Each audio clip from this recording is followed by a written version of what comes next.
Programa não recomendado para menores de 10 anos.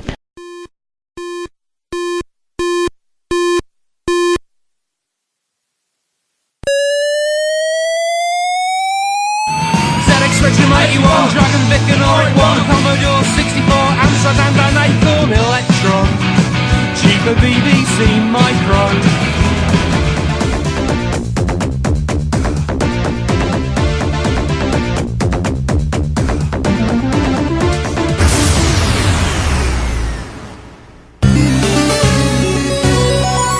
Retrocomputaria, porque velho é o seu PC.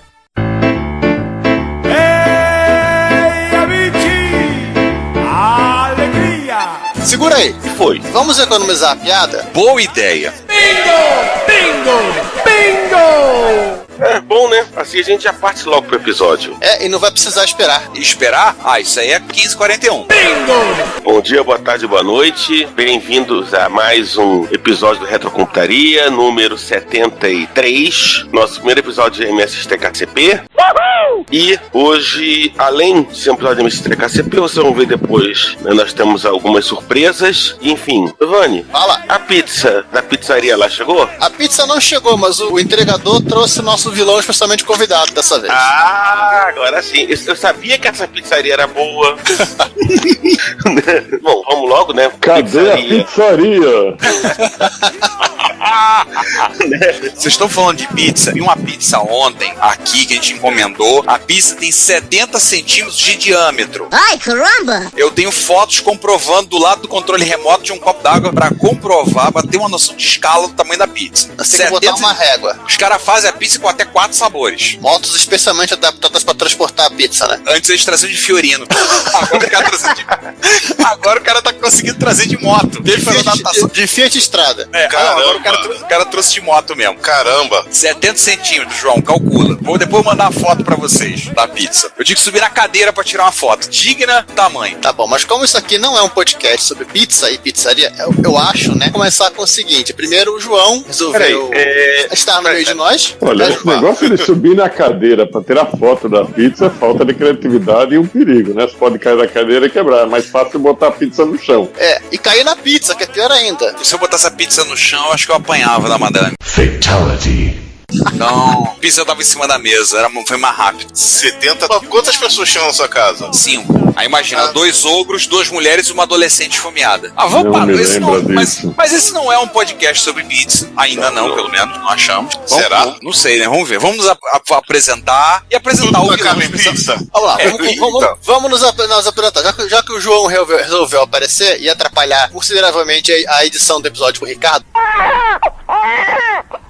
Nessa mesa de formato quadrangular agora, eu, Giovanni Nunes, e quem mais aí? Eu, César Cardoso. Eu, João Cláudio Fidelis. Eu, Ricardo Pinheiro, e vou reclamar uma coisa, não é quadrangular não, é pentagonal. E o vilão? E o vilão. César, apresente o vilão, vai. Sim. Primeiro, vocês já entenderam que a pedra com pizza significa que nosso episódio hoje é sobre a microdigital e o nosso vilão especialmente convidado hoje, né, eu vou deixar que ele comente o mini currículo dele. Muito obrigado por estar conosco, muito obrigado por estar participando com a gente do podcast. Bom dia, boa tarde, boa noite, Cláudio Cassens. Significa que eu sou o vilão. Lamento, mas até hoje eu não me achei um vilão. Mas vamos lá, vamos tocar o barco. Então, eu sou o Cláudio Cassens, fui gerente de desenvolvimento na Microdigital Eletrônica nos anos 80. Mais precisamente, comecei em 82 e fui até 1990. Bom, com o nosso convidado especialmente apresentado, vamos agora começar porque interessa. Sim, claro. Esse é o nosso primeiro episódio MSX-TKCP, referência ao nosso amado Mercado Livre.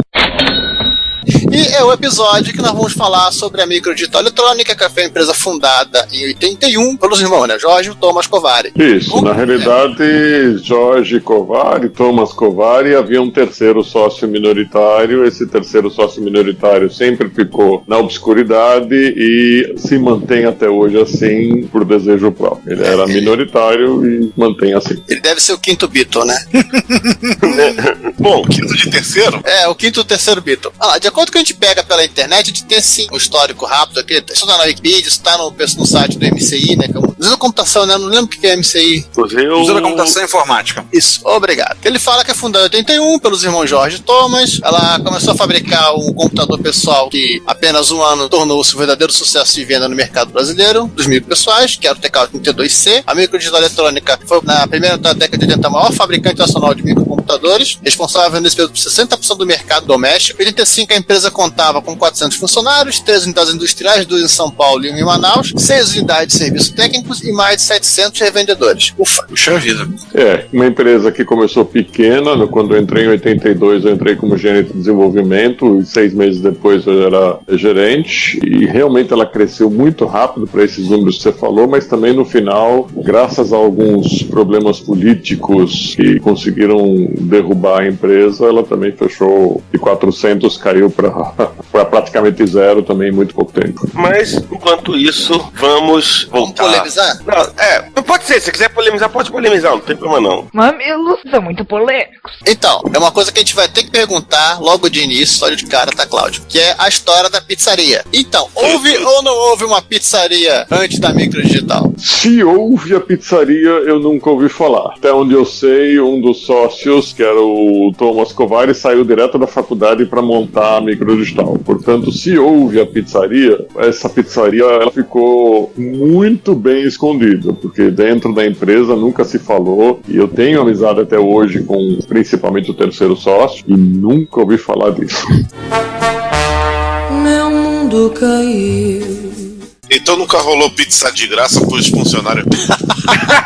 Isso rolou sim, principalmente quando a gente estava trabalhando até tarde da noite, a gente pedia pizza sim, mas era da pizzaria da esquina mesmo. Tá vendo? Não foi pizzaria própria. Não era, não era nenhum evento da família, né? Não era evento da família, não. Então vamos lá, começando, né? Primeiro, os 3 computadores da Microdigital, né? O TK-80, TK-82 e TK-82C. Por que eu resolvi juntar todos eles? Porque eu acho que é mais prático contar a história. O primeiro produto deles foi o TK-80, baseado no ZX80, e também o TK-82, que era também baseado no ZX80, que foram apresentados na primeira Feira Internacional de Informática, esse final de 81, junto com aquela que seria a Nêmese da Microdigital, né? Com o produto NZ80 da revista Nova Eletrônica, que depois veio se transformar na Prológica, computadores pessoais Prológica, né? Todo mundo era clone do ZX80, né? E engraçado que assim, o TK-80, vou ser honesto, eu não lembro de ter visto ele. Eu lembro do NZ80 numa época que começaram a copiar no Brasil um modelo americano de comprar pro catálogo. Aí eu lembro de primeira vez que eu vi um microcomputador foi um NZ80 num catálogo que meu pai trouxe do trabalho. Eu vi esse catálogo e eu vi o NZ80 ali. Essa é a primeira lembrança que eu tenho de microcomputador na minha vida, ter visto um, mesmo que fosse em foto. Mas eu não lembro de ter visto o TK-80. O TK-80, pelo que parece, é muito raro. O TK-82 ele tem 2 versões, né? Foi apresentado o TK-82, que seria, em tese, o ZX80, e ao mesmo tempo ele tinha especificações do 81, ou seja, com a ROM de 16K, Basic, que não era só de números inteiros, os modos fast e slow, que ajudavam bastante o programador, no caso, né? Podia liberar os 80 e ficar dizendo na tela. E, pelo que deu pra entender, eles planejaram fazer o 82, mas no final mudaram como os 80 e mudaram para o 81 por razões óbvias. Era muito mais interessante esse produto. O Truco, ele tem um post no blog dele que ele faz uma análise do TK-82 em si, né? Falando sobre os modelos, as fotos, um produto que veio parar na mão dele, comparação de fotos. Olha, inclusive tirou o lacre e ele perdeu a garantia nesse processo, tá? Meu Deus. Já não dá pra levar pra consertar. E o principal, a gente acabou não falando, o NZ80 da Nova Eletrônica, ele teve na segunda edição da Retro Rio, e eu lembro que era um gabinete de plástico injetado. Pelo menos uma foto que eu vi, eu cheguei a ter um 82 na mão, ele era em metal. Isso foi em 81. Em 82, a Microdigital lançou o TK-83, que assim, é o refinamento do produto. Sim. Ele já era o TK-82, basicamente, com um gabinete de plástico, na simpática cor champanhe, que é aquele dourado metálico. Eu acho a cor muito bonita para computador. Só uma coisa, Giovanni, o que é cor champanhe é o TK-83. É 83. É o 83. Não, em 82, eles lançaram o TK-83. Tá, mas lembrar uma coisa, o TK-82 teve o TK-82C. Aliás, o C era por quê mesmo? O C, na verdade, é um de 81 e que tinha o Sinclair Basic do 81, que tinha matemática de ponto flutuante. Tá, por isso. O TK-83 TK-83, você tava falando, eu lembro de uma vez, você e César, a gente foi na Afinada ao Business, o sebo de informática aqui no Rio, a gente encontrou um TK-83 e eu e o César quase compramos esse TK-83 pra te dar de presente. Você poderiam ter dado. Eu sei, porque você tava namorando o bicho de tal forma que eu virei pra você, vamos comprar, dar de presente pra ele? Vamos. Voltamos lá, já não tava mais lá, droga. Essas coisas é pra se comprar de bate-pronto, cara. O problema é que era uma época que a gente tinha mais disposição do que dinheiro, né? Aí complica. Exatamente. É que a vida da pessoa, você começa com mais disposição que dinheiro, depois tem mais dinheiro que disposição. Mas tudo bem. Nunca existe um ponto de equilíbrio. Eu vou fazer uma pergunta aqui que não tá na lista do Cláudio, aproveitar que o Cláudio trabalhou nesse produto. Cláudio, pra você que trabalhava lá da gerência do produto, qual era a diferença entre usar um gabinete de metal e usar um gabinete de plástico para um computador? Olha, eu escutei toda essa explicação aí de vocês sobre o TK, as várias formas do primeiro produto da Microdigital, e sinceramente eu nem me lembro do TK-80 ter tido gabinete de metal. Quando eu entrei na empresa, a gente já estava fazendo, aliás, eu entrei na empresa para começar a fazer e desenvolver o chip do TK-85. E claro que eu sabia, eu fui apresentado, né, ao produto atual, que agora não me lembro se vocês estão falando TK-82, 83, eu não lembro qual dos dois números que ele tinha, eu lembro só desse gabinete plástico cor champanhe.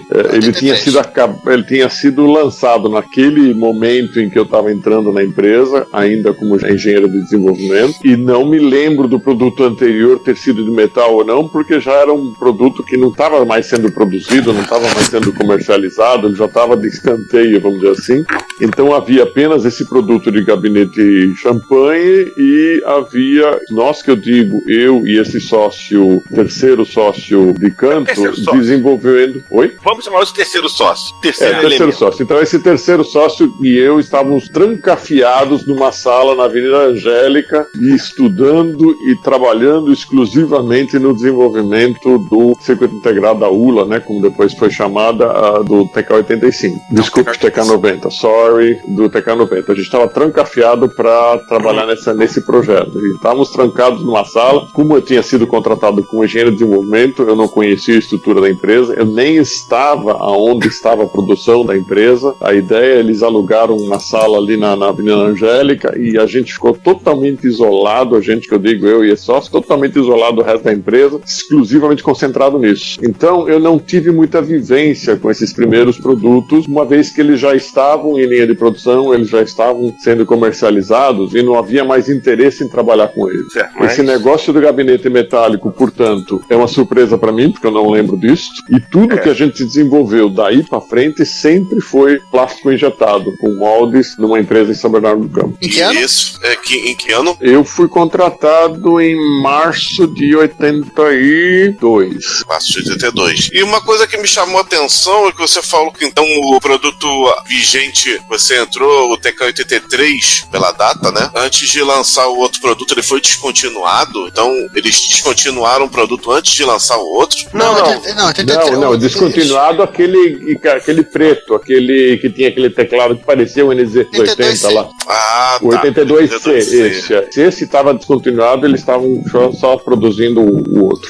Então tudo bem. Mas vamos seguir em frente? Vamos lá. Enquanto o Cláudio estava trancafiado com o terceiro sócio na Avenida Angélica, trabalhando, né, num projeto, provavelmente ia ter sido chamado de algum projeto secreto, a Microdigital, para o público externo, estava lançando o TK-85. Isso em 83. Agora uma coisa, a gente abriu uma vez um TK, não lembro se foi 85 ou 90X, o pessoal encontrou um logo ou da Atma ou da Troll. Era o fabricante de brinquedos. Até o TK-2005, né? A parte de plástico, os teclados, acho que eram feitos pela Troll. A Troll fazia tudo da Microdigital. Teclados, gabinetes, tudo que tinha a ver com o processo de injeção, era tudo fabricado pela Troll. Essa eu não sabia. Então quer dizer que a Troll, além de fabricar brinquedos, eles também... Eles tinham uma divisão industrial e eles fabricavam para muita gente, incluindo a Microdigital. Olha aí. Não era só do Playmobil. Gente. E olha que meus pais colaboraram muito muito com a Troll, porque eu brinquei de Playmobil quando era criança. Os meus também.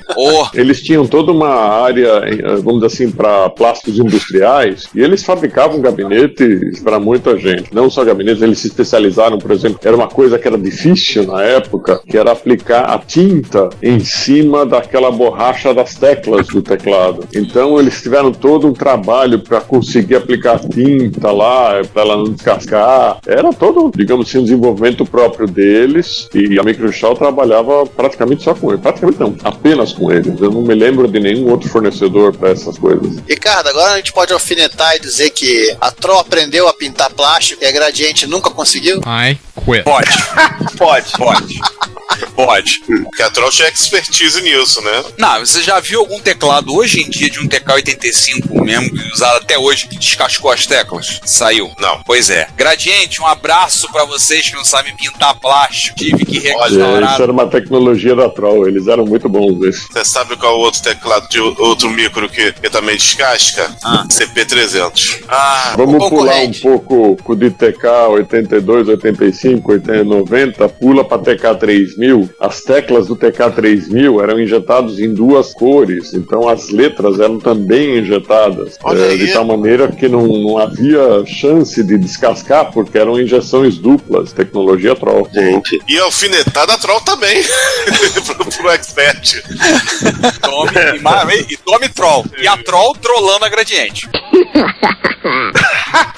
Mas vamos voltar aí ao roteiro, né? O TK-85 foi lançado em 83, era também um clone do Citroën. Tem uma diferença aqui, em vez de ser aquele tecladinho de membrana que o pessoal da Acorn no filme Microman eles comentam que é como lembrar ele com luva de jardinagem, eles substituíram o teclado de silicone nos mesmos moldes do teclado do Spectrum, lançado no ano anterior na Inglaterra. Aliás, alguns lugares na internet falam que o TK-85 é um clone do Timex Sinclair 1500. Eu fui olhar a foto dele, o Timex Sinclair 1500, a diferença é que assim, ele é prateado. Ele é o gabinete do Spectrum prateado, só que o seguinte, o que eu leio sobre o TK-85, eles falam que a ROM dele é maior. A ROM do Timex não, é igual a ROM do 81 convencional. Eu acho que não. Não, peraí, calma lá. Não. Esse Timex 1500, ele nunca entrou lá na empresa, então, até onde eu me lembro, o TK-85 era o próprio, aliás, era a própria eletrônica que havia no 83, também era do 85, só tinha mudado o gabinete e mais nada, nós não mudamos nada no produto, até onde eu me lembro. Tá certo que eu não participei muito desse produto do 85, mas até onde eu me lembro era a mesma eletrônica, era o mesmo produto. Porque a caixa fala que a alteração da ROM, né, a alteração do código da ROM, o 85 ele teve aumentada a velocidade de leitura e gravação do cassete. No Timex 1500 isso não tem como referência. Então assim, eu acho que é apenas uma suposição, né? As caras são iguais, um deve ter sido cópia do outro, fim da história. Não, o tempo de gravação é o mesmo.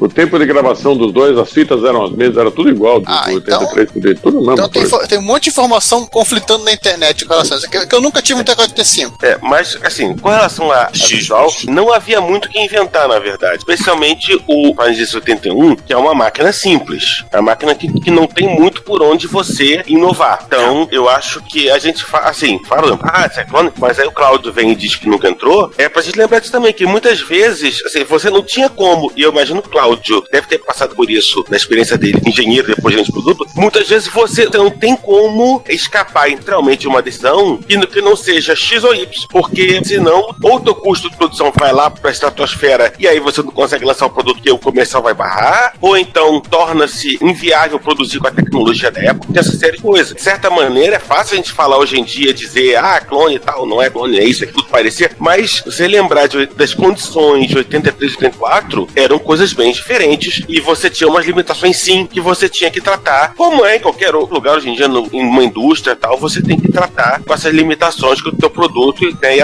teu processo produtivo te dá na hora de fazer alguma coisa. Falei demais, bola pra frente, Giovanni. Vamos lá. Mas o 85 ele tinha algumas curiosidades. A primeira é a porta de joystick, foi introduzida no modelo. Inicialmente era um conector DIN, depois virou um conector de padrão Atari. E aqui eu faço uma pergunta pro Cláudio. Seguinte, eu reparei que o joystick que a Microdigital padronizou, tanto pro TK-85, TK-90, pro TK-2000, ele era muito semelhante ao do Onyx Junior, videogame que vocês fabricaram, clone do Atari. Por acaso ele era o próprio joystick? Não era. O conector era o mesmo, mas não era o mesmo joystick para todos os produtos, não. Eu agora não me lembro quantas versões de joystick havia e quais produtos atendia. A única coisa que era igual era o conector, aquele DIN 9 pinos, mas isso não significa que os joysticks eram os mesmos. Eles só eram iguais por fora, né? Ele só era igual no conector e, claro, o molde era o mesmo, mas as conexões internas eram diferentes. Entendi. Porque eu acho que o Atari era o Onyx Junior, no caso, era um tipo de joystick. TK-85, TK-90, tudo isso era um joystick só, e o TK-3000, nem me lembro de ter sido lançado o joystick TK-3000, cara. TK-3000 se tinha joystick já era um padrão próprio da Apple, e eu não me lembro que nós tínhamos esse produto. Isso é uma coisa que não consigo me lembrar. O foco também do TK-3000 lá na frente era um foco bem mais profissional, então investir em joystick era uma coisa até desnecessária, né? Mas se eu não me engano, quem tinha porta padrão D era o 2000. Mas o 2000, aquilo que o episódio da Ásia, aquilo que eu citei, né? Ele tava só juntando os fios do teclado. Ele fingia que era um teclado, na verdade. Ah, tá. Então o 2000 nunca teve um joystick printado pra ele, né? 3000. Não, tô falando 2000. Não, 2000, o MBF2 não tinha joystick. O TK-2000 tinha um joystick que era bege, era nas cores da máquina, só que feito pra usar o conector do joystick do TK-2000, que era diferente dos outros computadores. Ah, tá. Então beleza. Era isso que eu queria saber. Peraí, o 2000 tem uma coisa aí no 2000 que eu não me lembro muito bem, mas o 2000 saiu em duas versões, que era o 2000 e o 2002E. E o 2000 em si, eu não lembro se saiu muita produção, porque logo em seguida nós mudamos para 2002E, que era o próprio TK-3000, porém no gabinete do 2000. E esse sim foi vendido com muito mais volume, porque era o semelhante ao 3000, né? O 3000 fez muito sucesso. Já o 2000 básico, ele não foi muito produzido, não saiu muito. Mas legal que nós vamos chegar a ele, mas antes disso, vamos falar de só duas coisinhas. Isso, César, você comentou de decisão de projeto, né? O TK-85 tem um troço desse ali no espaço para colocar um PSG. Para colocar o quê? Um PSG, um chip de som. Quer dizer, eu não sei, eu não consegui encontrar realmente a referência assim, se são todos os TK-85 que são assim, ou apenas um lote específico. Porque chip de som no TK-85? Existem blogs que tem inclusive o esquema para você simplesmente aproveitar o buraco da placa que já tá lá para espetar um chip de som. Nossa, eu não lembro disso, cara. Eu não lembro disso. Você vê que são 30 anos depois, a gente não lembra de um monte de coisa, mas isso, por exemplo, eu não lembro. Isso inclusive é uma informação que acho que não era muito pública na época. E assim, eu encontrei um blog de um brasileiro, um post de 2010, que ele tá explicando como você aproveitar todo o espaço que já existe na placa, que tá faltando o resto do circuito, e você colocar um suporte a som no seu TK-85. Caramba, inclusive o Basic dá pra você gerar o som pelo Basic dele. Ele tem um códigozinho com um código que você recarrega e você pode utilizar. Hoje o pessoal faz isso no X81, adaptando uma placa especial, né? Tem até aquele polonês, nome pronunciável. Não, Lotarek, não. Eu sei, é aquele que. O Yartsmiev. Esse aí, que produz música em X81 usando esse hardware. É verdade, tem um lugar aqui, inclusive o nome dos chips que faltam pra você botar aqui, que o chip de áudio é o AY3-80912. Aqui. Que é menorzinho. Esse código que vocês estão falando, a Y3-912, até me é familiar, cara. Então pode até ser que eles tenham trabalhado nisso também. Mas 30, lá vai quase 40 anos depois. É complicado. Pois é, muda pra caramba. Segue, César. Bom, e enquanto o nosso convidado continuava trabalhando na Avenida Angélica, o resto da empresa estava publicamente falando aos quatro cantos que estava desenvolvendo o tal do Projeto Azul, que era o TKS-800. Isso tá errado. What? O Projeto Azul nunca foi o TKS-800. Era qual? O Projeto Azul... Boneco, né? Não, o Projeto Azul já era o TK-3000 já. Isso só começou depois. Então eu vou tirar da pauta o Projeto Azul. Havia o Projeto Azul, que era a linha Apple, havia o Projeto Arco-Íris, que era o TK-90, que era esse sim que a gente começou a trabalhar nessa época. Daí havia um outro grupo de trabalho que estava desenvolvendo alguma coisa na linha do MSX, tentando entender o MSX.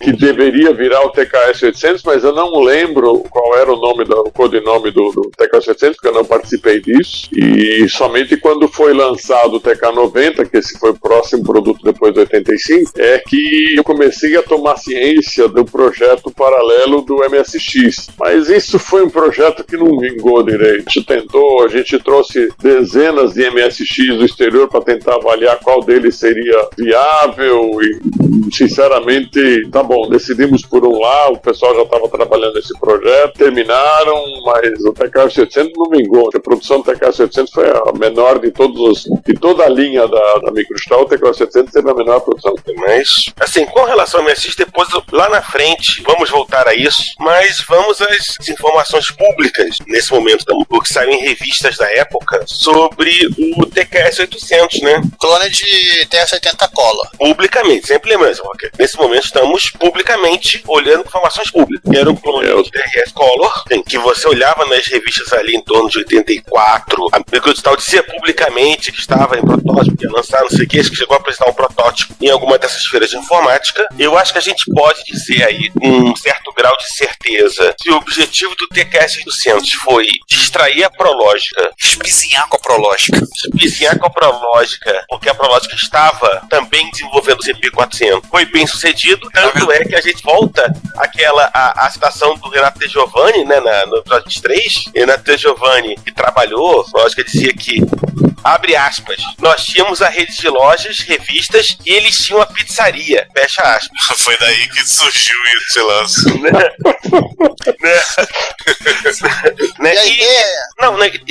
E também, se o objetivo era distrair o público que o Cláudio e o terceiro sócio estavam fazendo, também foi extremamente bem sucedido. Sim. E agora, nesse momento, o Giovanni tem uma teoria que eu acho interessante. Só pra explicar, o TKS-800, pelo que era anunciado nas revistas, você encontra aos montes isso por aí, ele era um clone TS-80 Color, né, com MT-809, MC-847, o 1883, o MC Hammer touch this. Todo esse monte de MC. Ele tem um gabinete parecido com o TK-2000, a diferença do teclado era branco, que a gente via nas fotos, era a tal da cortina de fumaça. E eu tenho uma teoria, eu não sei se o Cláudio pode me ajudar, ou negar, ou corroborar com isso, que eu acho que aquilo que a Microdigital chegou a desenvolver, ela vendeu para a Dynacon, que no ano seguinte, acho que 86, vendeu a máquina como o MX-1600. Negativo.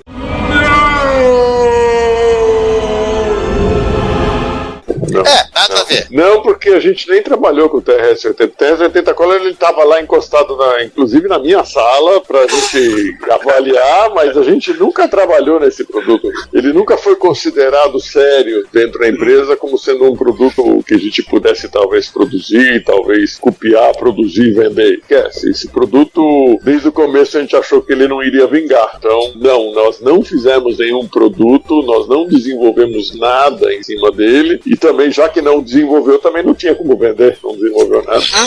Era totalmente cortina de fumaça. A gente deixava o mercado, quer dizer, na realidade aí preciso fazer um parênteses. Um dos sócios, que era o Jorge Covari, que era o responsável pela parte de marketing, comercialização, enfim, relações públicas, enfim, toda essa parte, digamos assim, da parte de fora da empresa, ele realmente plantava notícias, ele realmente, enfim, ele deixava boato correr, tudo no sentido de tentar preservar aquilo que a gente realmente estava fazendo. E, de fato, algumas coisas surgiam que até eu me surpreendia. Quando eu li alguma notícia assim, em alguma revista especializada, eu me surpreendia com o que aparecia lá. Falei, nossa, nós estamos fazendo isso? Eu não estou sabendo de nada. Mas era tudo coisa do Jorge, que ele realmente, a gente naquela época, pelo sigilo industrial, a gente realmente fazia esse tipo de coisa propositalmente. Mas eu só descobria isso quando saía publicado, né? Sensacional! Sensacional! E aí, velho? É o famoso bem sabe? Bem De repente saiu, o quê? Estamos fazendo isso? Olha que legal, eu sou do cara de desenvolvimento e eu não tô sabendo? Muito bom. É um projeto tão secreto que até os engenheiros não sabem. Não, eu era o único engenheiro de desenvolvimento na época. Quando eu fui contratado, eu era não havia outro.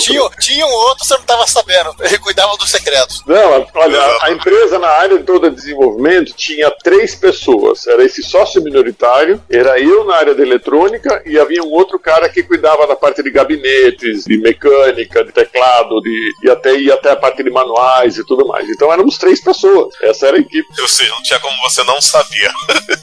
Não tinha como eu não saber. Mas tinha um projeto que você conheceu e trabalhou bastante, né? Vamos falar dos TK 90X e do TK 95. O TK 90X de 85 e o TK 95 de 80. Essa renovação da Microdigital me deixou maluco. Eu fico doido da minha cabeça. Porque elas nunca batem com o ano de lançamento. Sim, o TK 2000 é pra ter sido lançado em 2000 e o TK 3000 é pra ter sido lançado em 3000, isso aí. Lançado no ano 3000, tá bom. Exatamente. Não, porque é o seguinte, o 83 saiu em 82, o 85 saiu em 83. Ainda bem que você tem essa informação, porque eu não lembro que mês, que ano foi, tá? Sinceramente, eu não lembro. Isso eu tive que pesquisar, porque senão... E anotei, praticamente eu não ia enrolar no processo. Ainda bem, então, que você não tá perguntando pra mim, porque realmente eu não ia lembrar. Isso aí é graças aos arquivos da Microsistemas, senão nem a gente saberia. O TK-90X foi lançado em 85, foi lançado também na Argentina e no Uruguai. Nós sabemos de amigos, colecionadores argentinos de gás que tem TK-90X vendidos lá, nesses países. Foi lançado em 2 versões, 16 e 48K. A caixa era a mesma do TK-85, provavelmente devia ter alguma diferença, né? Acho que não. Tinha diferença das teclas que tinham impressão a cores. As teclas e as cores. O injetado, acho que era o mesmo. Certo. Houve algumas modificações na ROM, eu discuti elas depois. Não era 100% compatível com o Spectrum, mas tudo isso acabou sendo corrigido com o TK-95. O TK-95 tinha um gabinete maior, gabinete parecido com o Commodore 4. Aliás, eram teclas muito boas. Sim, eu gostei muito das teclas do TK-95. O teclado era muito bom. E as adaptações do TK-95 era mais compatível com o exercício Spectrum original. Algumas coisas, obviamente, não havia como compatibilizar. Por exemplo, a Inglaterra usava 150 Hz e o Brasil usava 60. Não havia como compatibilizar isso, mas basicamente... Aliás, eu tive um TK-90X, GT95, mas tive um TK-90X. E sim, era nem tive um tempo de sentar e explorar o micro, por uma série de motivos. Mas o TK-95 era bem interessante. O teclado era um teclado bem melhor para digitar no final das contas. César, uma pausazinha para fazer uma pergunta pro Cláudio. Existia algum Commodore Plus 4 no laboratório de vocês? Existia, como existia também, provavelmente todo e qualquer micro que era lançado no mundo existia no nosso laboratório. Da linha inglesa do Sinclair, da linha do Commodore, como é que chamava aquela americana, das outras MSX, japonesas também, todos. Havia sistema de compras, qualquer micro que era lançado no mundo, aparecia um lá na nossa sala pra gente avaliar, ver se interessava, o que a gente podia tirar de bom dele. Sim, havia de tudo. Aí você falou do gabinete, era parecido com esse gabinete eu já nem lembrava mais desse detalhe, mas de fato os gabinetes eles foram copiados, a gente pegava micro ABCD, estudava e avaliava que valeria a pena, e de repente, esse micro tem um gabinete legal, vamos usar? Vamos. Então a gente fazia, entendeu? Isso não era problema pra gente. Claro que fazer significava pensar muito bem, porque não é que nem hoje, molde de gabinete custava um olho da cara. A empresa tinha que parar 20 vezes pra pensar, vamos fazer mesmo? Vamos, porque vamos investir nesse gabinete e tem que fazer um molde. E o molde era. Bom, tanto é que o molde não era nem feito no Brasil, porque os moldes feitos no Brasil, que a Troll fazia moldes, mas os moldes feitos pela Troll eram uma fortuna enorme, e aí a gente conseguiu um fornecedor lá na China, e os moldes eram feitos na China, esses moldes eram enviados pra Troll, e a Troll já tava pra gente. Eles são em aço, né? Eu acho que é aço, sei que mas eram moldes pesados pra caramba. Existe uma história, até a gente achou essa internet, um sujeito aqui nos Estados Unidos, que ele vai em loja de saldão, de venda de garagem, o cara acha num ferro velho molde do Commodore 64C. Aí ele teve que pedir ajuda de vários amigos pra colocar na caminhonete dele, e ele fez um Kickstarter, e lançou aí pra realmente refazer o gabinete do Commodore 64C, tem diversas cores, pra quem quer trocar o gabinete do seu modelo que já tá amarelado, ou tá quebrado. Foi bem interessante, foi assim, total pura sorte, o cara tava no lugar certo na hora exata. Olha, se eram moldes daquela época, com vários amigos, ele não ia levar o molde não, tinha que ser máquina, porque os moldes pesavam 1 tonelada, cara. O molde dele, acho que pesava 1 tonelada esse molde. Caramba. Então eram muitos amigos. Muito amigo, viu? Ele era o Roberto Carlos, cheio de 1 milhão de amigos. Eu quero ter 1 milhão de amigos e bem mais forte poder cantar.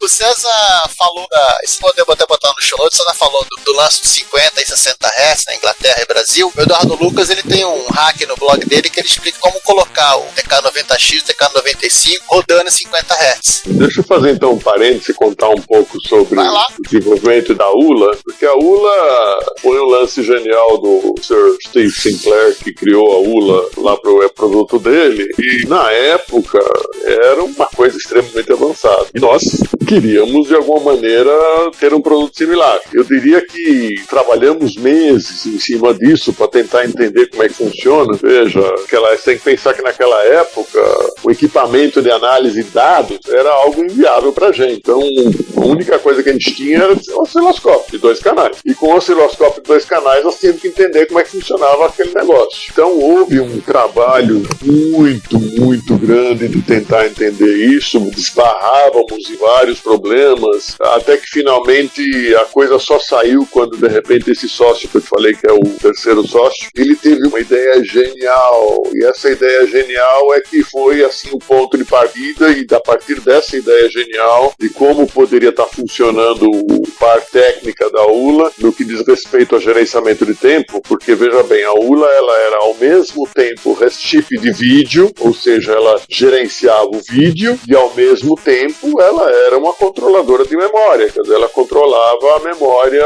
de processamento para o microprocessador trabalhar suas instruções. Pô, como é que um único chip conseguia fazer essas duas coisas? Foi aí que o sócio teve a ideia de fase de clock. Aí quando ele teve essa ideia de fase de clock, nossa, tudo começou a fluir, tudo começou a sair. Então, enquanto a gente trabalhou, sei lá, meses tentando entender, de repente com essa ideia, com algumas semanas depois a gente conseguiu ter um protótipo montado. Eu queria fazer um especial parênteses aí em relação à SEI, Secretaria Especial de Informática. Na época havia reserva de mercado por essa SEI. Essa reserva de mercado havia necessidade de qualquer produto desenvolvido no Brasil usasse tecnologia nacional, componentes nacionais e tudo mais. Isso, de um lado, encareceu os produtos brasileiros de eletrônica de maneira geral, de informática de maneira geral, mas do outro lado ela criou massa crítica que o país hoje não tem. Se você olhar hoje o que nós desenvolvemos de alta tecnologia de eletrônica, nada. Nós desenvolvemos porteiros, nós desenvolvemos controles de elevador,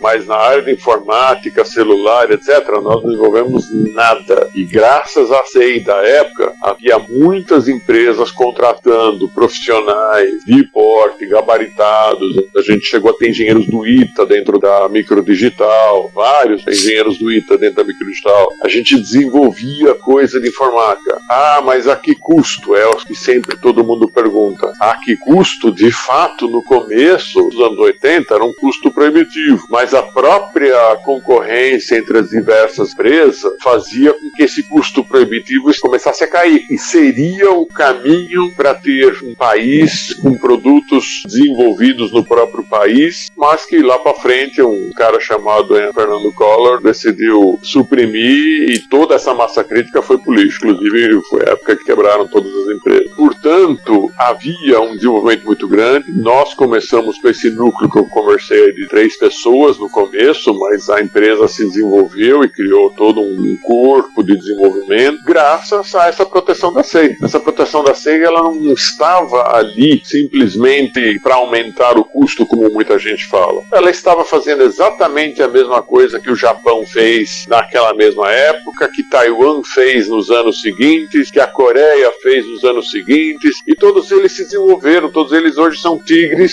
na área de informática. E nós, graças ao Collor, não somos hoje mais tigres, nós somos simplesmente gatinhos. Então, a Secretaria Especial de Informática foi importante, sim, ela infelizmente foi quebrada depois, e graças a isso nós pudemos desenvolver esta ULA, que embora fosse uma cópia, mas é só uma cópia. Tá bom, mas é uma cópia cópia onde a gente teve que primeiro entender todo o processo com uma instrumentação extremamente rudimentar. Depois desta cópia rudimentar, nós começamos a trabalhar em cima para desenvolver as nossas características, como é o caso do 60, 50 Hz e algumas outras coisas, como por exemplo o TK3000, que a gente inventou o acento, que não havia no Brasil. A gente pode falar mais pra frente disso. Vamos falar do TK3000, que eu vou te fazer umas perguntas sobre o TK3000 que envolvem não só acento, né? Isso, vamos lá. Não é só acento, mas onde que chegar é o seguinte: a parte de desenvolvimento ela foi sendo cada vez mais forte graças a uma proteção de mercado. Se não houver a proteção de mercado, como havia em muitos países do mundo, só que aqui nós somos um paísinho de merda, ela foi criticada e foi eliminada. E assim, Cláudio, até hoje eu tive gente falando, assim, eu como professor, eu falo isso pros alunos, conto, né? Aí eu ouço gente, eu explico, né? Aí eu falo isso pros meus alunos, conto, né? Professor, teve alguns que falavam as coisas assim, adolescente, mas copiou. Eu falei, tá, vai lá e copia. Você acha que é fácil pegar lá e fazer, adaptar, entender? Vai lá e faz, cara. Até hoje tem gente tentando entender a ULA, eles conseguiram, depois de anos, aí conseguiram fazer uma cópia da ULA, mas, pô, eles utilizam equipamentos sofisticadíssimos para entender a ULA. Cláudio, tenta fazer isso com um osciloscópio de 2 canais. É melhor falar assim, existe um livro, Entendendo e Construindo a ULA. Foi um inglês que escreveu esse livro tem, acho que 5 anos mais ou menos, que é a base, hoje em dia, de todos os projetos de clone de espectro feitos em FPGA. O cara, assim, ele dissecou a ULA, mas ele dissecou agora, no século XXI, com toda a ferramental que tinha. Na boa, agora é fácil, não, né? Tem um outro detalhe, reforçando. Os japoneses começaram copiando o produto. Taiwan começou copiando. O coreano, Samsung e LG começaram copiando. E os chineses começaram copiando e já não estão mais copiando. Então, mas é isso que eu estava falando. Foi exatamente isso que eu falei. Uma maneira de... Exatamente. Tem que reforçar isso. Você quer copiar uma maneira de aprender. Só vou falar só uma coisa aqui que tem relação com esse negócio de copiar, aprender e tudo mais, e que não tem nada a ver com computação, que é o seguinte: a maioria dos pintores não começavam a estudar pintura brasileiros em qualquer lugar do mundo.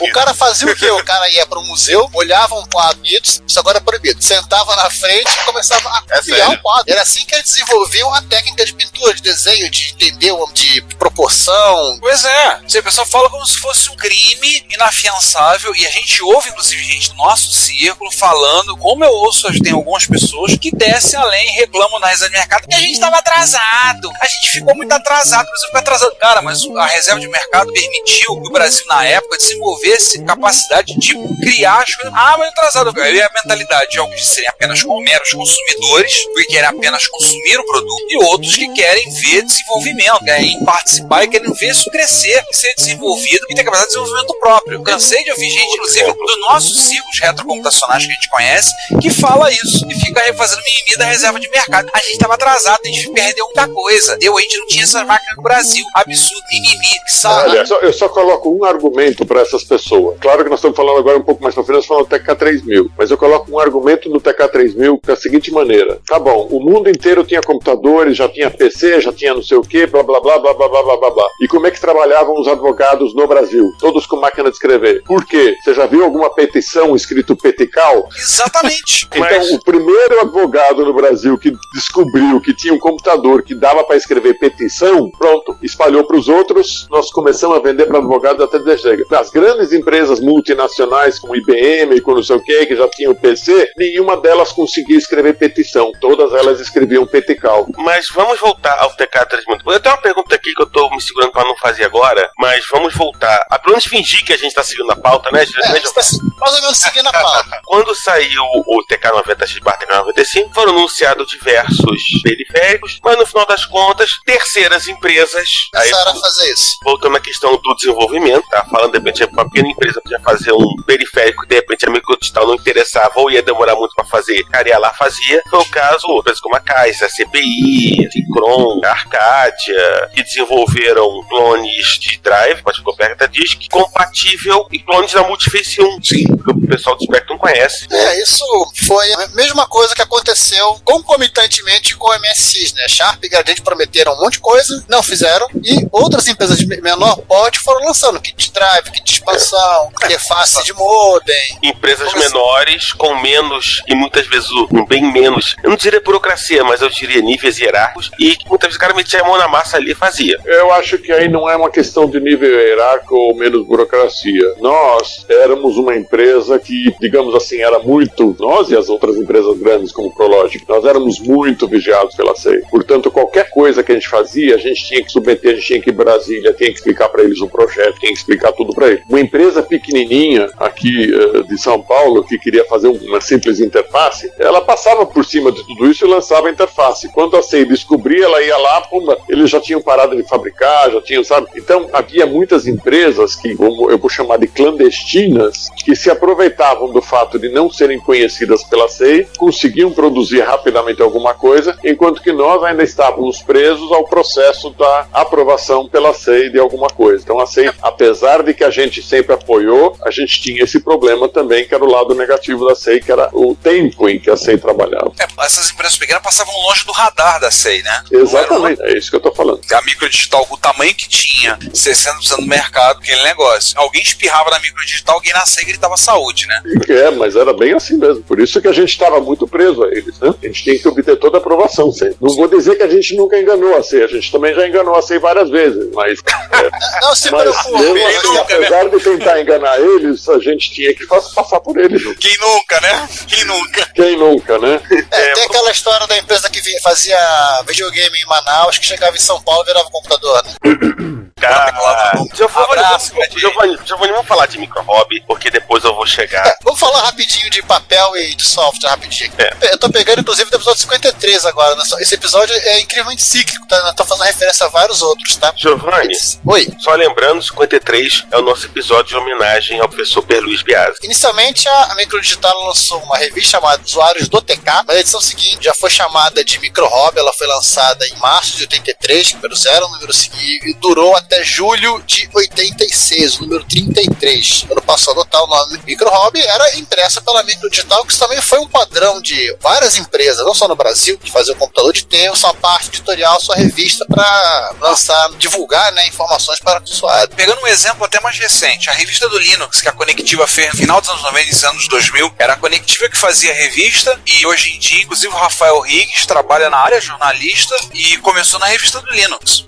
E era a Conectiva que estava por trás. Eu lembro na época que teve gente falando, poxa, mas a Conectiva é uma revista, poxa, curiosa, a revista tá bancando, que eu veio e falei assim, qual a novidade disso? Só aí, cara, nos anos 80 acontecia de monte, não era só não. Deixa eu fazer uma correção aí no que vocês estavam falando aí. Na realidade, a revista, ela era editada por uma empresa que, se não me engano, a empresa se chamava Micro Hobby, e ela não era da mesma propriedade da Microdigital. Quer dizer, enquanto na Microdigital havia 3 sócios, a Micro Hobby tinha acho que somente 2 sócios, e se não me engano era o Jorge e mais uma outra pessoa. Então eram esses dois que fundaram a Micro Hobby, que faziam a revista. Ou seja, não era a mesma empresa, a gente não tinha um contato direto com eles, mas se bem que um dos sócios era o mesmo, que era o irmão, e é claro que todas as informações saíam da gente, mas a gente não tinha um contato direto, era uma outra sede, um outro local, inclusive um outro sócio envolvido, então não tinha uma relação total direta com eles.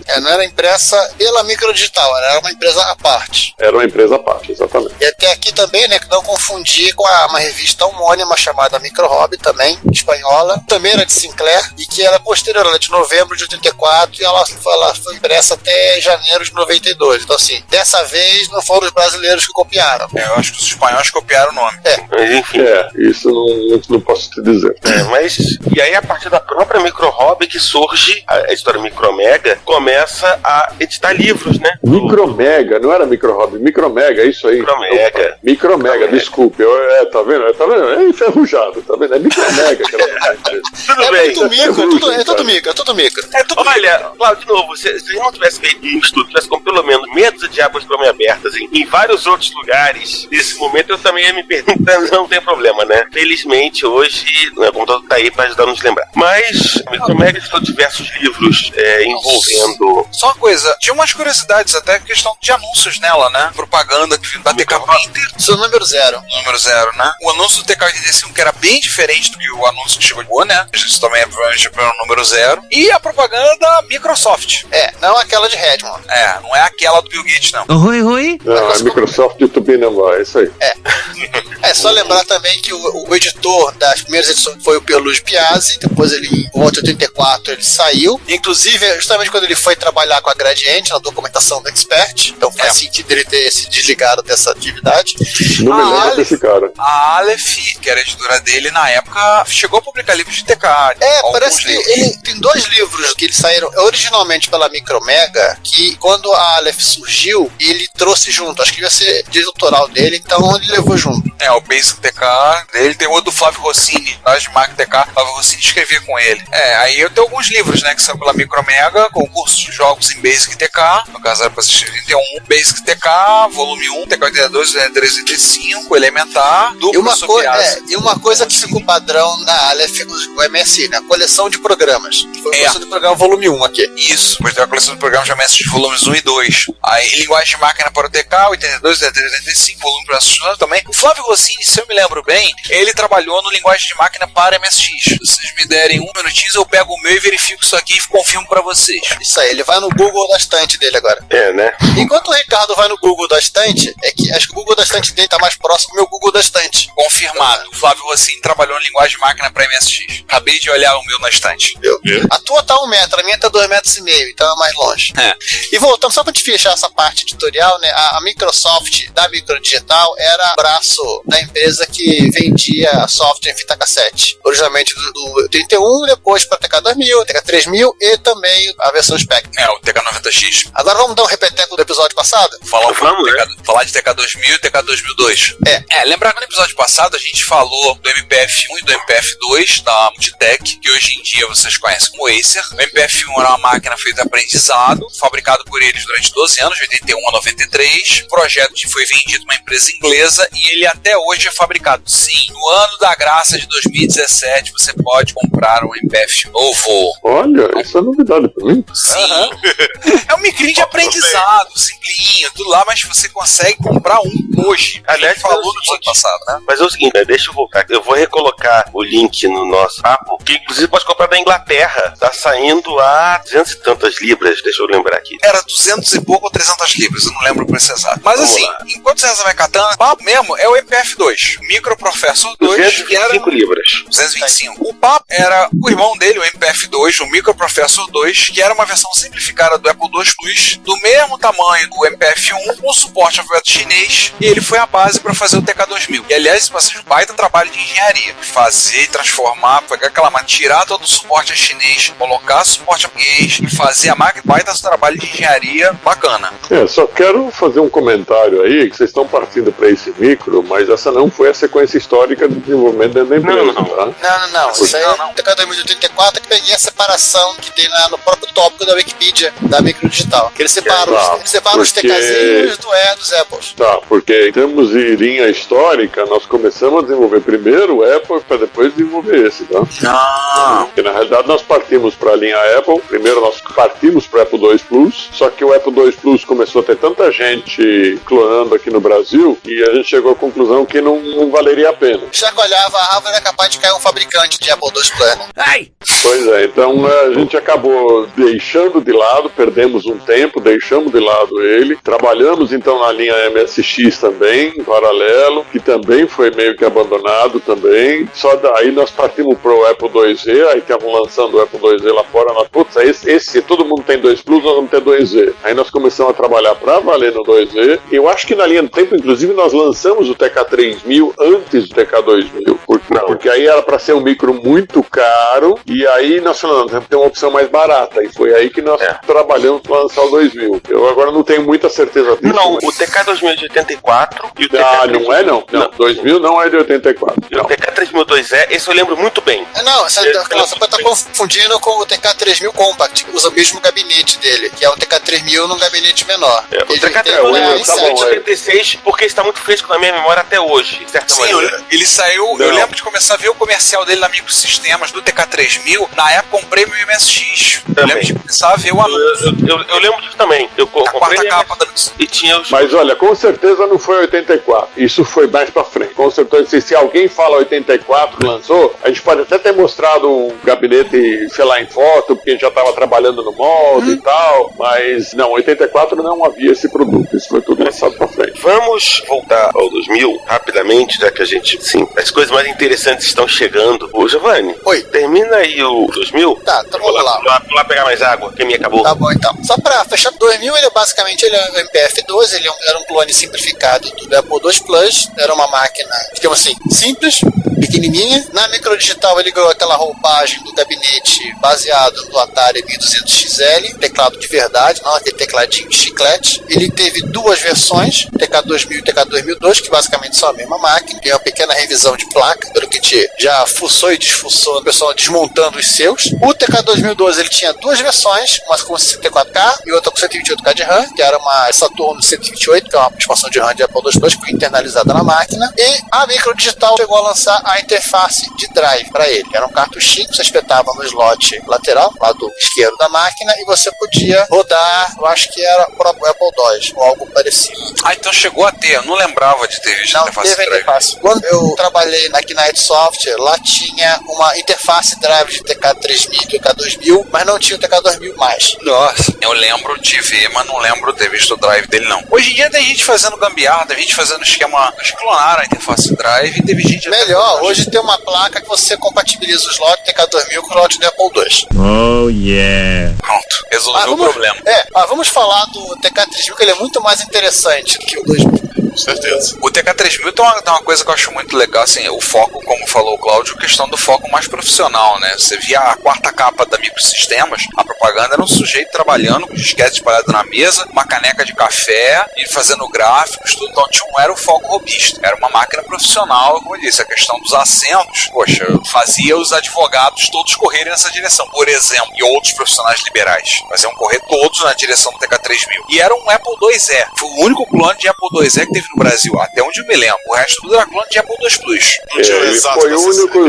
Foi o único clone de Apple IIe porque ele também levava chip tipo Gate Array, quer dizer, tinha que desenvolver o chip. E a gente adquiriu a tecnologia com o TK90, então a gente soube fazer esses chips, coisa que os outros que estavam anos-luz atrás da gente não conseguiram fazer. Porque fazer o Apple II Plus era uma coisa muito simples, você tirava a foto da placa-mãe e mandava fazer igual. Isso. Então, que todos os clones de Apple II Plus, assim, exceções das pequenas alterações, tipo arrancar slot, analisar uma controladora, que exigia um pouco mais de conhecimento, grosso mesmo, era literalmente copiar a placa-mãe e vamos que vamos. Os componentes eram razoavelmente simples de conseguir, né? Sim, tanto que eu até brinco, né? Você viu a placa-mãe de um Apple II Plus, você viu uma placa-mãe de qualquer Apple II Plus. Era tudo componentes de gaveta, que a gente chama de prateleira, né? Tudo governo de prateleira. No Apple IIe, que a Apple teve que fazer, além de ter otimizado um pouco o circuito, ela teve que compatibilizar uma série de problemas, de gambiarras que existiam na Apple II Plus e que ela queria fazer funcionar junto com as coisas que ela queria colocar nesse novo Apple, e ela criou dois circuitos, né? O MMU, que para gerenciamento de memória, expandir a RAM e também fazer o modo gráfico de alta resolução, e um outro que é a parte de I/O, que é aquela gambiarra de inverter slot, que foi explicado no episódio 68, da parte dos upgrades. Sim. Agora, Claudio, você pode comentar sobre o MCI 68300 e o MCI 68310. São dois componentes que acabaram de ser citados, o MMU e o IOU. Nessa época a gente já tinha um departamento de desenvolvimento já bastante grande, foi a época que a gente tinha os engenheiros do ITA contratados para ajudar. Nós éramos total, acho que na época, 6 engenheiros de desenvolvimento, incluindo eu. Quer dizer, eu estava no cargo de gerente, mas eu nunca deixei de participar da parte de desenvolvimento. Então a gente acho que éramos 6, 2 estavam cuidando dos etc., 2 cuidavam do IOU e 2 cuidavam da MMU. Eu fazia parte do MMU. E para conseguir ganhar tempo de desenvolvimento, a gente acabou mudando para os Estados Unidos. A gente passou 2 meses lá e nesses 2 meses nós ficamos, não o grupo inteiro, mas acho que foram 4 pessoas. Os 2 da MMU e os 2 do IOU foram para os Estados Unidos para desenvolver lá, porque lá a gente tinha condições de trabalhar com computadores de maior capacidade para poder gerar circuitos, para fazer testes e tudo mais. Aí a eletrônica já estava um pouco mais desenvolvida do que o mero osciloscópio que a gente tinha para fazer a ULA. E nesses 2 meses nós fizemos toda a parte de levantamento, um projeto, e aí também já fizemos os projetos do circuito impresso. Naquela época, o circuito impresso para fazer protótipos aqui no Brasil demorava 10 dias, e protótipo do circuito impresso nos Estados Unidos era 24 horas. Sabe, para poder ganhar tempo, e nessa hora você está correndo atrás do tempo. A gente queria lançar o 2Z antes que de qualquer um. Então a gente decidiu mudar para lá e fazer todo o trabalho lá. Você não consegue competir com um protótipo de circuito impresso em 10 dias contra 24 horas lá. Então isso acelera muito o processo, e como a gente só alugou um terminal de computador bom para fazer projeto, a gente inclusive trabalhava lá nos Estados Unidos em turno. A gente dividiu o dia em 12 horas metade trabalhava e a outra metade dormia, e vice-versa. Alta performance dos 2 grupos. Sensacional. Nossa. Mas e aí, a partir daí, quer dizer, o grupo que ficou aqui no Brasil ficou trabalhando com coisas adicionais. O que eram as coisas adicionais? Por exemplo, acentuação. Como é que se consegue acentuação aqui? Pensa de lá, pensa de cá. E um dos caras que teve a ideia, um cara fantástico, e de repente ele falou: pô, se a gente der backspace na impressora? Backspace na impressora, então, aí tá, é isso mesmo. É só a gente imprimir a letra, dar um backspace e imprimir o tio, porque não havia a letra acentuada no ASCII da impressora. Então, o único jeito de acentuar era fazer às vezes até pior, até existia, mas em cada modelo estava num lugar.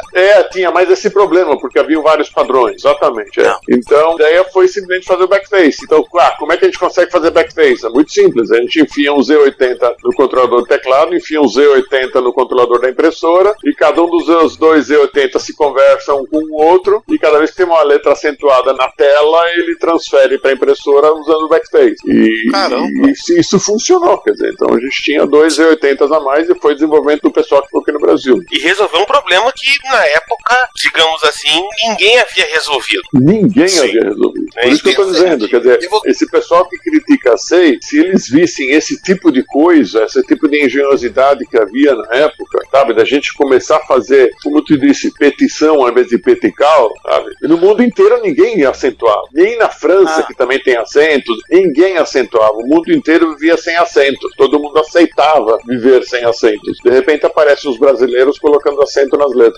E uma coisa curiosa é que essa técnica de fazer o backspace, eu tive uma impressora da Elebra, uma Olivia, e o manual, ele dizia o seguinte, que se você fizesse letra, backspace, acento, o próprio firmware da impressora reconhecia aquilo e já traduzia pro caractere acentuado na tabela dela.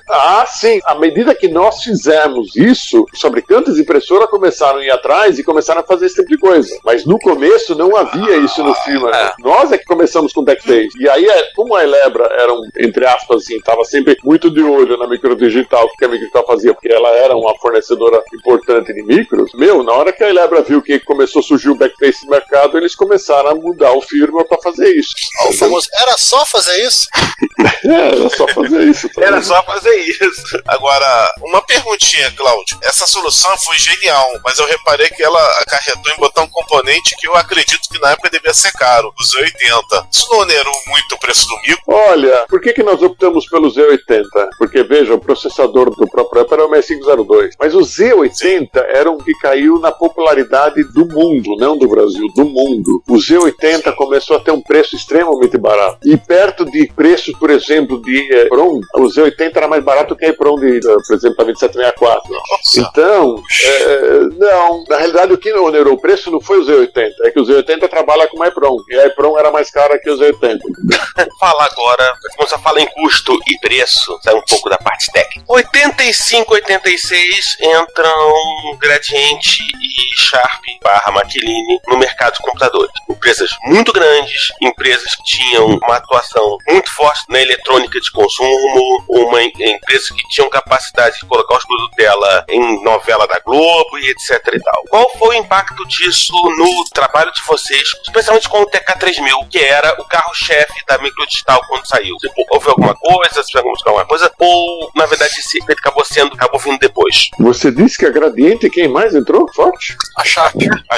Olha, a Sharp eu quase nunca notei. A Gradiente, sim, a Gradiente a gente percebeu. A Gradiente foi, digamos assim, uma marca de peso que nós percebemos, nós sentimos. A Sharp não afetou a gente, não me lembro da Sharp afetar a gente. A Gradiente afetou em várias coisas. Ela entrou na área, inclusive, de tirar os profissionais da nossa empresa. Então, nós perdemos algumas pessoas para a Gradiente, além de também termos os produtos da Gradiente com, digamos assim, que a gente achava que estavam de alguma maneira subvencionados no começo. Então, a Gradiente foi um cara de peso que entrou com a gente, sim. Mas não foi eles que causaram danos sérios à empresa. Danos sérios à empresa, quem causou foi o governo, foi a Gradiente. Ele que foi o maior vilão da história. O governo sempre acaba mexendo. A informação que nós não tínhamos que a Gradiente foi pescar, né? Pescar em aquário, né? Foi, né? A Gradiente foi... César, isso foi um papo que rolou mais ou menos no último encontro lá em Jaú, o pessoal conversando, e falou o seguinte, que talvez a Sharp não tenha se preocupado em procurar profissional, porque eles tinham a CID. Acho que até foi o Fris que estava comentando, você olha pra placa do Hotbit, você vê aquele monte de circuito de proteção, isso é coisa de cara que trabalhava com automação. Quer dizer, quando a Sharp precisou de engenheiro, ela buscou no corpo da CID. A Gradiente não, né? Ela teve que rebolar pra arrumar. E aí ela foi pescar em aquário, né? Jogar tarrafa na empresa dos outros. Realmente a Gradiente incomodou um pouco, isso é verdade. Mas, como eu disse, eu acho que faz parte do jogo do mercado. Eu acho que isso é uma coisa até saudável, mas a gente sentiu duas empresas incomodando muita gente, a Gradiente e a Microtech. Mas, de novo, acho que faz parte do mercado e no fundo não é o que de repente determina se a empresa vai bem ou vai mal, né? O que determina se a empresa vai mal é depois quando surgem mudanças de leis e a famosa insegurança fiscal que a gente tem nesse país, que é um saco. A Prológica não? A Prológica nunca incomodou a gente. A Prológica incomodou, sim, na época dos TKs, lá com CPs, mas tá certo que nessa época, né, principalmente no começo dos TKs e CPs, eu não tinha muitas informações de empresa ainda, de produção e tudo mais. Mas até onde eu sabia, do ponto de vista vendas, o TK sempre vendeu mais que o CP. Pelo menos era essa informação que me passavam. Se ela é verdadeira ou não, eu não sei. Não, isso mais ou menos se confirma com os números. A Mercostal sempre vendeu mais que a Prológica. Então era o contrário, eram vocês que incomodavam a Prológica. Provavelmente eles se sentiram incomodados com a gente. Tanto é que a Prológica, ela existia, ok, mas, sabe, não. Quem incomodou foi Gradiente e quem incomodou foi Microtech. Que, aliás, a gente vai falar daqui a pouco no próximo capítulo. Olá, eu sou o Renato De Giovanni e você está ouvindo Retrocomputaria. Porque velho, eu não sou velho não, velho é o seu PC. Se você quer ouvir esse podcast ou outros episódios a partir do YouTube, nós temos um canal www.youtube.com/retrocomputaria. Lá temos os episódios colocados e temos também playlist separado para os episódios do Retrocomputaria, Retro Hits, Retro Besteiras, Repórter Retro. Eventualmente, alguns vídeos estarão sendo colocados lá. Como vocês sabem, nós somos melhores em áudio do que vídeo, mas vídeos relacionados a eventos de retrocomputação e outros assuntos relacionados estarão disponíveis no nosso canal. Não deixe de assinar. Se você tem interesse em ouvir a partir de um aplicativo, seu celular, nós estamos presentes em alguns diretórios, como Stitcher, iTunes, TuneIn, Pocket Casts e outros. Não deixe de ouvir o Retrocomputaria e pedimos, compartilhe, conversa com seus amigos, apresente o podcast. Obrigado. Se você quiser enviar um comentário, crítica construtiva, elogio ou contribuir com as erratas desse episódio, não hesite. Faça! Nosso Twitter é @retrocomputaria, nosso e-mail é retrocomputaria@gmail.com e nossa fanpage é facebook.com/retrocomputaria. Ou deixe seu comentário no post desse episódio em www.retrocomputaria.com.br. Como sempre dizemos, seu comentário é nosso salário. Muito obrigado e até o próximo podcast.